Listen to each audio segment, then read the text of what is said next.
Hey, it's Drybear. Today we're going to talk about a very important topic, and that is improving your gameplay in Megabonk. There's a lot of people that ask how you can improve your score, how to get better builds, how to push further into the match. So today we're going to talk about tips and tricks on how you can actually accomplish that. Now, the first tip is understanding movement prediction. This is something that if you worked as a game developer or have done any kind of directional program or anything like that, you would understand. But the idea of a lot of the abilities in the game, so those ground targeted, those red spheres, the mini bosses and bosses, those abilities are not just about where your character is standing, but it's actually the direction your character is moving in. And it's not a particularly complicated aspect either. I'm gonna jump into a match. I'm just gonna do this live because it's easier to demonstrate. Don't kill him, hold on. So the way this works is you can imagine if you were trying to make a system for placing down AoEs. Oh my God, I'm gonna kill him on accident. Stop sniping him.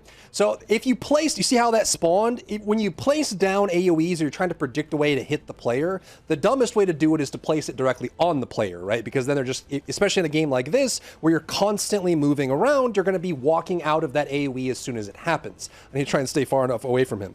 However, the way this works is a very simplistic implementation of predictive movement. So the way that they will do placing of these AoEs, look at these spheres from the mini boss Chunkham, they will spawn in the direction you're moving, and this works for swarms as well. So you notice if I walk forward, that spawned in front of me the direction that I was moving as well. So as I move forward, it's going to spawn the AoE in the direction that I'm moving.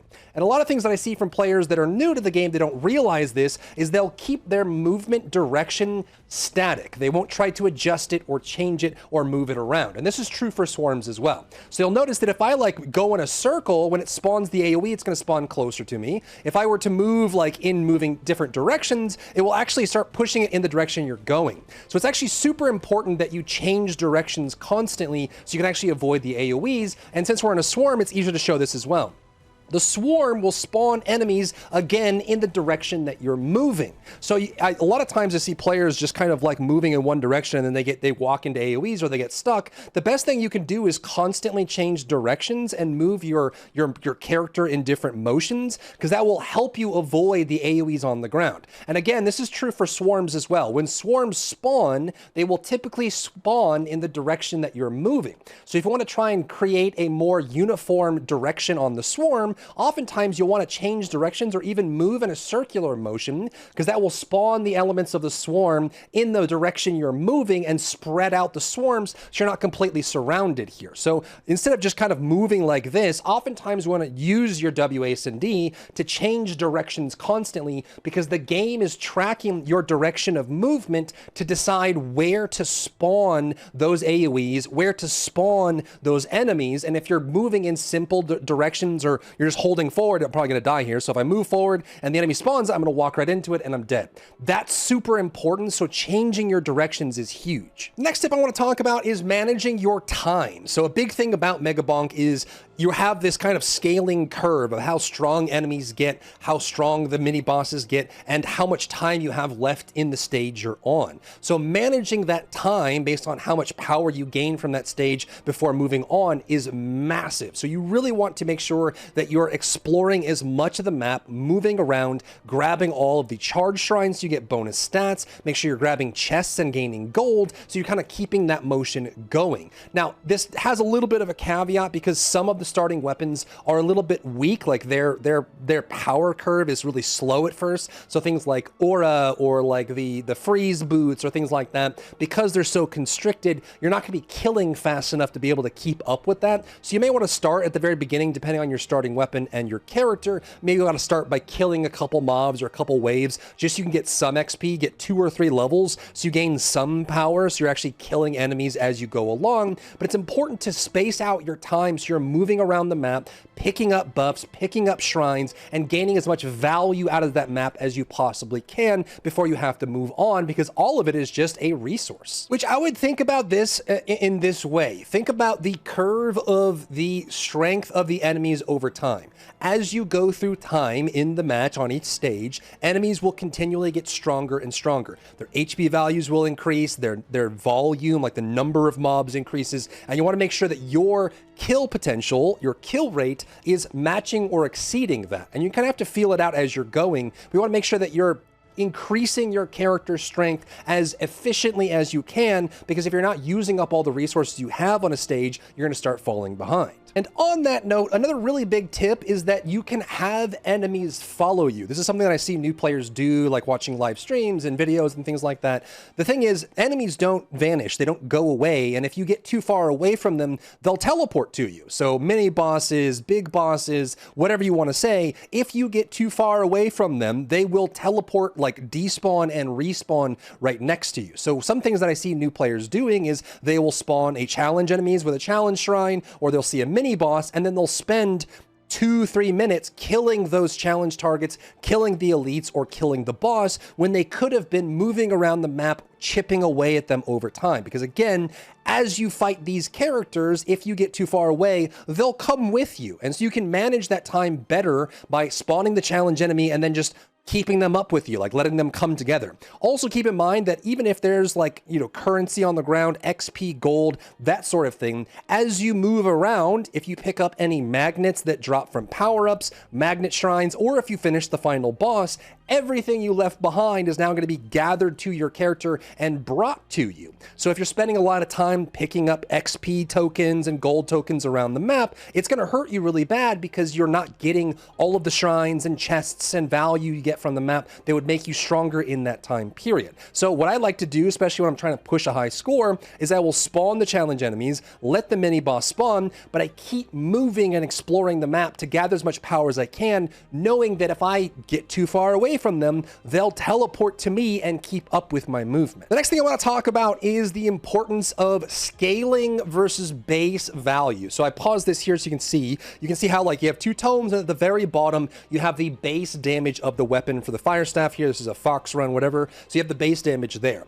A lot of people I've seen focus on getting as much crit chance or crit damage, trying to get as much, damage scaling, or trying to get as much power as they can, but they don't focus enough on getting the base damage up. So this upgrade at the very bottom, where you see the base damage of that weapon going up, that is one of the most important stats you can do for your weapons, because that's where everything scales off of. Your crit chance, your Megabonks, like all of those are scaled off the base value. And so in my opinion, one of the most important upgrades you can get for your weapons is to make sure that anytime one of those damage base values pop up, like, gets that weapon better, that's one of the most important upgrades you can get for your weapon. And a lot of times I see new players that focus on things that don't actually improve your killing potential, they only improve your comfort. So compare that last offering to this one here at the very bottom. So you'll notice that I'm not going to sit here and tell you that more projectiles or projectile speed or duration or things like that, or size coming with the weapons is irrelevant. It's not. Some builds need a large number of projectiles. Some builds need very high projectile speed, things like bone that travel really slowly through the air, like the black hole that moves super slowly. It's really important to get size on black holes so you can pull more enemies in.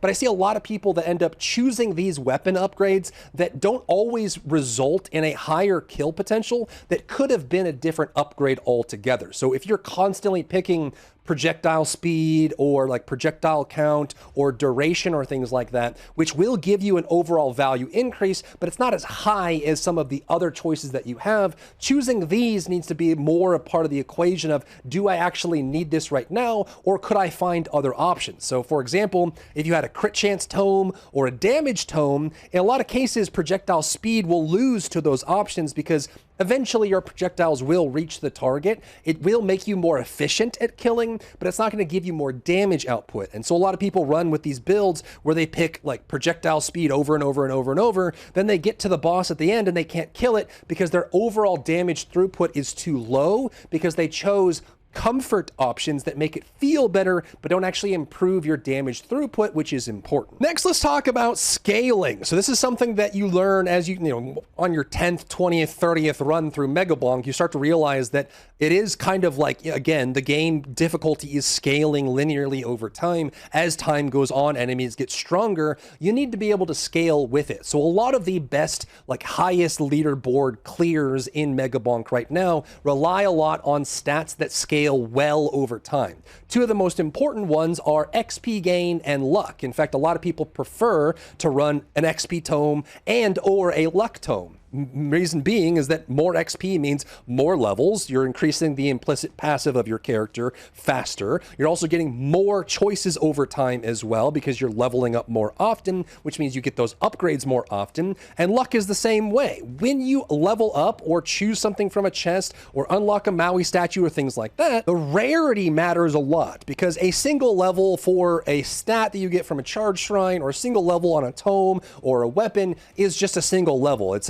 a discrete value that goes up by 1. However, the rarity of that increase changes the value dramatically. If you get like an epic or legendary upgrade on a weapon, that will far exceed a common or uncommon upgrade on that weapon. And so if you're constantly choosing low rarity values on your upgrades, your total gain over time is going to be lower. So you want to make sure that you're trying to, as best as you can, choose those higher rarity options that give you, for the same number of levels or the same number of chests or the same number of shrines, a larger value increase overall. And it's another reason why a lot of people like running either with like a Fox Clear for passive implicit luck gain, or with a luck tome, which means that you're increasing your luck every time you roll these RNG stats and item upgrades. You'll actually end up getting more value because the rarity is higher. And that's why a lot of people prefer XP and luck tomes for that reason. Which leads us to the other scaling option is going to be gold gain. You see a lot of people on the leaderboard now running with the Elfette or just the gold scaling option, just because gold is a really big opportunity for you to get strong items. It's a really big value add. Like once you have the right weapons and tomes and character and your build is correct the way you want it to, the way you get more power on top of a well-made build is entirely based on the items that you get. So if you have a whole bunch of like low green quality items in your item set, and you compare that to a build that has a couple legendaries and a lot of like epics or rares in their build, the damage difference is going to be massive. Even getting like mega crits, megabonks, or even getting like the executes and things on enemies, just a couple of those items can take a build that generally isn't super strong to a huge jump in power output because those items are so important. Now, the most consistent way to get valuable items is going to be through gold. Most importantly is going to be from merchants, because you can choose from those, but you can still get them from converting in microwaves, or you can use it in opening chests and things like that. So holding on to your gold and spending it properly is really important, either by getting a gold gain tome or running things like Elfette or things like that. But also what I like to do is generally, since you can see like next to my big fat head here, the cost of the next chest that you open, sometimes I'll hold on to extra gold and then buy a bunch of chests at the end of the level before I move to the next stage, because you will often run into merchants, the shady dealers. They will end up selling you rare, epic, or legendary quality items just wholesale. Like you'll just get them up front. And so if you're constantly spending your gold down to minimum values every time you see a chest, you'll run up to a merchant that's selling all legendary items, but you need to save up for like 2 or 3 minutes to get the gold you need to buy those. So my recommendation, and this might be just my personal preference, but I like to hold on to at least 2 to 3 times the amount of gold for the current chest value that I have. The footage here, I was being a little greedy and holding on to way too much gold, but I can spend this really quickly towards the end of the match or in the next stage. You want to make sure that you have enough that when you find those merchants, you can get those really high value, high rarity items that will make a massive difference in the amount of damage that you can deal. Next up, I want to talk about really important key stats that will make a massive difference in your ability to clear all the way up to tier 3, finish the final boss, that sort of thing. The main ones that I want to look at are going to be, firstly, extra jumps. The big thing is, and we talked about this little with the movement prediction of the abilities, if you don't have at least 1 extra jump, when you run into swarms like this, or you run into the shades on the final swarm, it can be really hard to avoid getting hit or getting cornered because you don't have the ability to jump over crowds. It's super important that you have at least 1 extra jump. For comfort, I usually try to go for 2 to 3 extra jumps in general. The easiest way to get these is just by going to the charge shrines at any time an extra jump stat pops up. Grab at least 1 of them. I usually even try to get these about halfway through the first stage so that I can just have it. But not being able to jump jump at least one extra time can mean that you end up dying in a run that would have been a full clear or a high score clear just because you couldn't get over a large swarm, or you couldn't get over an obstacle, or you couldn't avoid the shades with that extra jump. Additionally, another important key stat that I would mention is movement speed, and this kind of comes in two different facets. The first one is just being able to move fast enough to explore the map. If you move too slowly, it's hard to avoid the ground attacks from bosses and mini bosses that lock you in place and do really awkward things like that. But it's also really hard to be able to move around enemies. Some enemies, like the rolling skeletons on the desert map, are so fast, or even like the bandit or the bush, or even some of the mini bosses when you have high difficulty or the boss curse shrine active, they move so quickly that you can't avoid getting meleeed by them or having them body or hip check you over and over. So I usually try to aim for at least 20 to 30% movement speed minimum. It doesn't mean you need to run a movement speed tome or run with like the skateboarding skeleton or something like that, but you really want to make sure you have at least enough movement speed that you can actually move away from the enemies that move quickly and also give you more airtime when you're using those extra jumps. So for example, when you get a charge shrine like this or a free stat bonus from a drop, try to get those small amounts of movement speed or extra jumps as you're going through, because they will make a massive difference in your ability to survive some of the later stages. The other thing that's worth mentioning is getting some small amount of shield. So you can see in the top left corner, even though I think I'm running like, it is like an evasion build or something, or like a HP lifesteal build, but I think it's always important, especially from the charge shrines, to grab any amount of shield.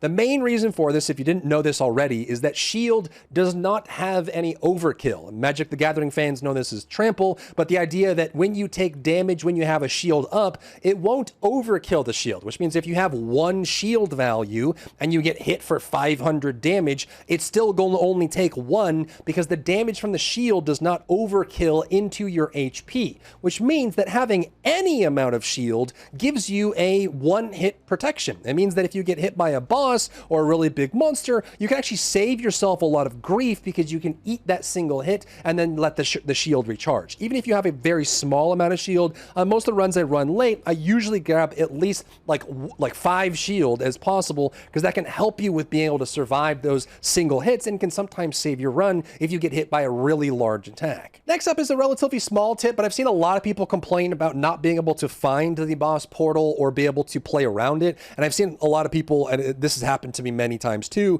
where you get distracted, you're not watching the timer, and then it gets down to like 2 minutes, 1 minute, you still don't know where the boss portal is and you haven't found it, and you run out of time, you hit the final swarm, and you can't go to the next stage. So a couple tips on finding the boss portal, especially when you're clearing the higher levels, is look for these red winds. You can actually see them on screen here because we're close to the final portal. You see those red whooshing winds? That is one of the easiest ways to find the boss portal to escape the stage and go to the next stage, is it's always swirling around the boss portal that way. So being able to find those ASAP allows you to find that boss portal. And what's most important as well is once you find the boss portal, you'll see it's up on, I guess you can't see it because my fat head's in the way. So if you look at the boss portal there, it has that red diamond. Once you find the boss portal, and all you have to do is get within a mini map radius length away from it in order to find it. Once you find it, it's on your mini map forever until the stage is over. It's right there. You can see it. You're good to go. So you can see even I'm far away from the portal, but it has that little chevron that's pointing to the boss portal. So what I usually like to do is, as I'm doing the exploration, finding as much power and strength that I can get, I will usually circle the outside of the map first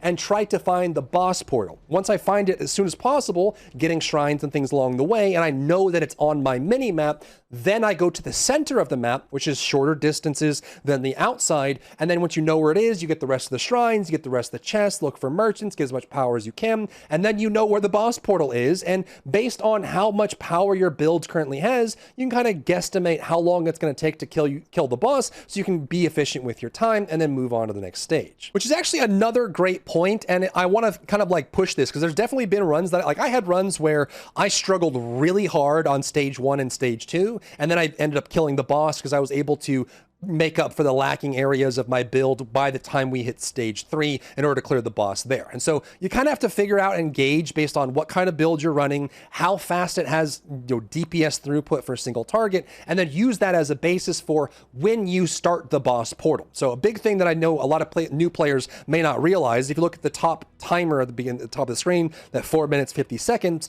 when you defeat the boss, it will set that timer to 10 seconds, unless it's less than that, and then it'll force the final swarm. So if I killed the boss right now with 4 minutes and 40 seconds remaining, I would lose 4.5 minutes of time for exploration and gaining power because the boss died. And so it's actually a skill set in Megabonk to be able to figure out how much time it's going to take you based on the build you're running to kill the boss. I've had builds that started out really weak in the beginning, and then they kind of fell off, like, got stronger towards the end, but they started out really weak. And so I had to pull the boss at like 5 or 6 minutes in the beginning. And it's kind of like a tactical thing too, because if you realize that you might have high survivability, but maybe you don't have enough damage yet, you pull the boss early and then start chipping away at the boss as you move around the map, gathering power. But if you feel like you have a really strong, bursty, high single target build, you may want to pull the boss at like 1 minute remaining or 1.5 minutes remaining on the timer, because then that way you're not wasting the time and you're strong enough to kill them quickly. So based on the build you're running, usually if I'm doing like a long range crit based build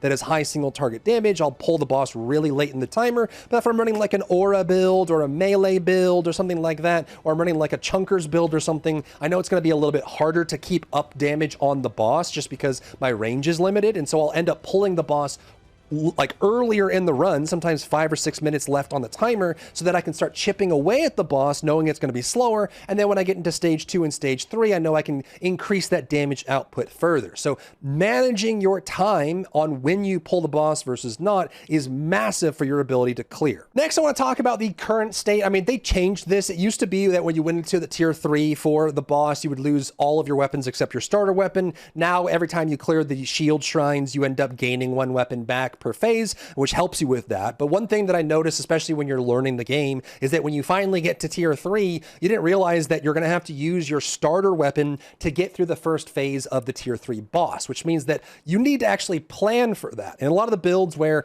I ended up getting really strong second, third, or fourth slot weapons, when I got to the boss, I couldn't get through phase 1 because my starter weapon wasn't strong enough on its own. So you kind of have to think about this as your strategy when you're moving through, to make sure that you're making sure your base weapon is strong enough to do a couple million damage in about 2 or 3 minutes maximum, so that you can actually clear the first stage of the final boss and then unlock your second weapon, clear the second stage, unlock your remaining weapons, and get that set up. But if you don't have enough power with your starting weapon on your character, you can end up losing a run that would have been a pretty good clear just because you couldn't get through the first stage of the final boss. The next thing that's worth mentioning is just the strategy for increasing your score in general. It's pretty straightforward, and the idea there is just you need to actually make the game as hard as you can possibly manage, and then rely on your progression through the match to be able to get through that difficulty increase. The main ways to increase difficulty are using a difficulty tome, using the difficulty curse shrines or greed shrines that are on the ground, so you increase the difficulty that way, and also gaining difficulty through the charge shrines as individual stats as well, as that will make a big difference in the amount of power that you gain. We talked about earlier how you can increase your scaling over time by having enough management of resources, clearing the map, and exploring, but the same can be said about making sure you have enough difficulty as well. The difficulty stat is a stat that increases the HP and attack of the enemies you're fighting, increases the number of enemies as well, and it does affect the bosses too. And so if you're killing more enemies, you're also getting more XP, more gold, more drops, more chests, more merchants, everything. So the higher the difficulty goes, the more value you get in return, which means that you're getting stronger and stronger and stronger. You don't want to overdo it depending on the build strength that you currently have. I've definitely had runs where I grabbed too many curse shrines, or I grabbed too many greed shrines, and then I couldn't clear the boss to get through the stage, which is rough. But it's also important that you are increasing that as you go, because if you never increase your difficulty, or you never add those curse shrines, your score is going to be capped at a certain number, just because there's only so many things you can kill in order to get that score up. Which also applies to the final swarm, by the way. I do tricks like this, especially if I have a good melee build, where I'll just run into the portal and make sure I don't get knocked out of the way. But making sure you get as much value out of the final swarm as you can, it gives you a lot more silver, which at a certain point stops being valuable, but it also allows you to increase your score as well. And so if you're trying to get high scores, don't sleep on the final swarm. Even after you beat the tier 3 boss, using the swarm for as long as you possibly can is huge too, because again, more score, more value from that. So make sure you try to stay around the final swarm as long as you possibly can, kill as many as you can, try to grab as much XP and gold that they drop as well. But as it goes on and on and on, I would say the most dangerous aspect of the final swarm is not how strong the enemies are. That can be a problem and they can kill you pretty quickly. It's mostly just how pushy they are. They end up launching you like a bouncy ball all over the arena and locking you into walls and bouncing you around, pushing you away from portals, getting away from power-ups. They're just so shovey and pushy and they can launch you around. So you want to be able to stay as long as you can, but as soon as you start pushing later and later into the final swarm, where you feel like you can't move around anymore, there's too many shades, or you're not killing them fast enough, that's when you want to go into the portal and move on to the next stage and finish it out. Then as a final tip for some players, in case you're like really new and kind of wondering, it's very important that you unlock the weapon slots and the tome slots to make sure, you don't want to miss out on having tomes or miss out on having weapons. So go to the shop in the main menu and get these as soon as possible, but also learn the strategies for using banishes, skips, and refreshes. This allows you to re-roll if you got a bad roll. It allows you to skip over a choice, which isn't the best choice, but sometimes if 3 options that would ruin your build show up and you don't have any refreshes available, it can be really rough, so skips can be useful for that. But also banishes can be really useful as well. Now, as you get better and start clearing higher scores, the most important usage for banishes is going to be for items. Generally, if you're trying to get a really strong end game clear for this, I wouldn't recommend using banishes on tomes or weapons. It can be tempting to do so before you have all 4 slots of weapons and all 4 slots of tomes locked in. But the big thing is, once you have all 4 slots filled up for both, you're going to stop getting new tomes and new weapons. So it kind of has a built-in banish by itself. The banish is most useful for items. If there are items, especially items you can't uncheck from your run, you want to make sure that you're banishing those so they don't show up in chests, they don't show up in drops, they don't show up in Maui shrines, so you can actually get them out of the loot pool if they don't fit your current build. It can be rough to lose out on a single choice, like you open a chest and you banish the item and then you get nothing from that chest, even though you spent gold on it. But as the run goes longer and longer, it can actually benefit you in the long run to use the banishes, the rerolls, and sometimes the skips if it's really rough, depending on what you actually get from that. But these 3 things make a big deal for you being able to make the right build that allows you to clear what you're looking for. And that's what I got. Tips and tricks for clearing higher skill levels or higher difficulty levels in Megabonk. Drop your tips down below in the comments for anyone else who is interested in getting higher clears as well, and I'll see you in the next one. If you found value in today's video, leave a like down below, leave a comment for the algorithm to help this video get seen by more people, and don't forget to check out my other channels for other content and other stuff and other things.